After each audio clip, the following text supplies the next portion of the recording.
She is completely and totally submitted to the process of recovery. Pop star Demi Lovato rushed to the hospital recovering from an apparent overdose. And I started to choke a little bit, and my heart started racing. I thought the past few years was recovery when it actually was just completely falling into it, living this kind of lie and trying to tell the world I was happy with myself when I really wasn't.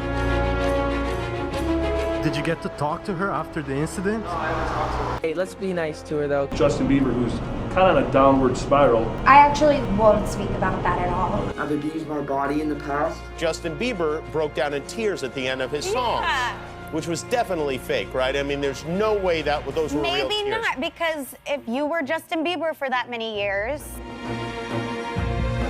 They were told to hide all of the sugar. There was no sugar anywhere near. Yeah, they would take the phone out of the hotel room so I couldn't call room service. It becomes dangerous to try to control someone's food when they're in recovery. I lived a life for the past 6 years that I felt like wasn't my own. All of a sudden, I was on tour writing songs for my album with the Jonas Brothers, and then I was on a tour of my own.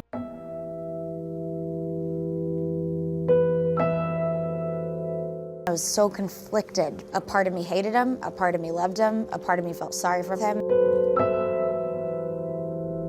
Somebody's older sister had said that I looked heavy and that I should start throwing up. They had a suicide petition, and they passed it around the school and got people to sign it. And that's when my eating disorder developed. I started feeling pressure to look a certain way. When I was growing up, all I had were really, really, really thin starlets. He was like, "You're gonna know me someday." And I was like, "Okay." And then he became Justin Bieber.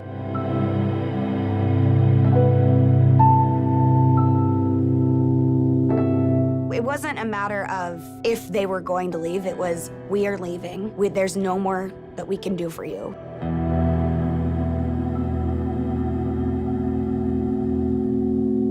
You look great. Do you feel great? I mean, has it changed your amazing. life?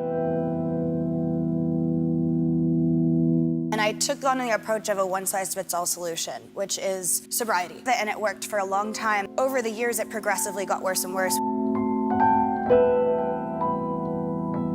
All right, the first case this afternoon is Justin Bieber. I was like dying. My security and stuff were coming into the room at night to check my pulse.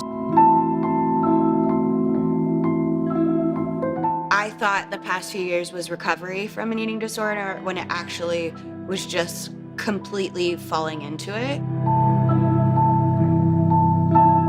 They were told to hide all of the sugar and put everything away so that when you got to your dressing room, there was no sugar anywhere near. Yeah, if I was in my hotel room at night, they would take the phone out of the hotel room so I couldn't call room service. Or if there was fruit in my room, they took it out because that's extra sugar. And for many years, I didn't even have a birthday cake. It becomes dangerous to try to control someone's food when they're in recovery from an eating disorder. It led me to being really, really unhappy.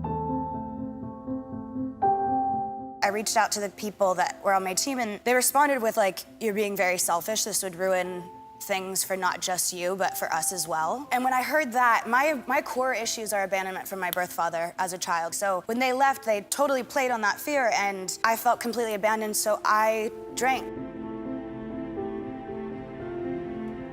Demi Lovato was rushed to the hospital today after suffering an overdose.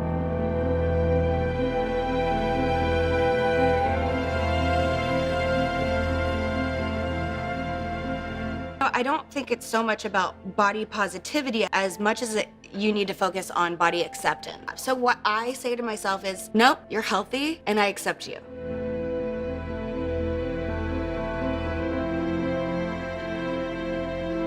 When I struggled last year, I know I looked at you as an inspiration because you've been through this and you've come out of the other side, and I really just admire the man that you are today. I think for a while I tried to run away. Sometimes we got to run towards the pain rather than run away from it. Being able to instill that confidence in young people that it's okay to have problems, you know, you don't have to hide that. I just feel like if we're open and honest about that, it creates a dialogue.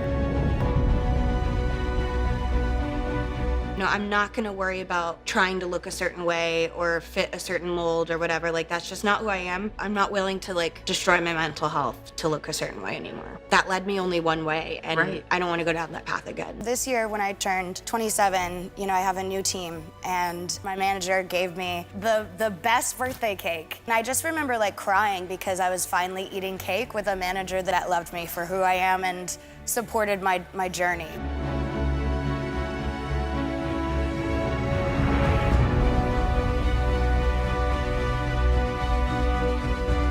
Ultimately, like, I made the decisions that got me to where I am today, and I think it's important that I sit here on this stage and tell, if you do go through this, you yourself can get through it. You can get to the other side, and it may be bumpy, but you are a 10 out of 10. Like, don't forget it. And as long as you take the responsibility, you can move past it and learn to love yourself the way that you deserve to be loved.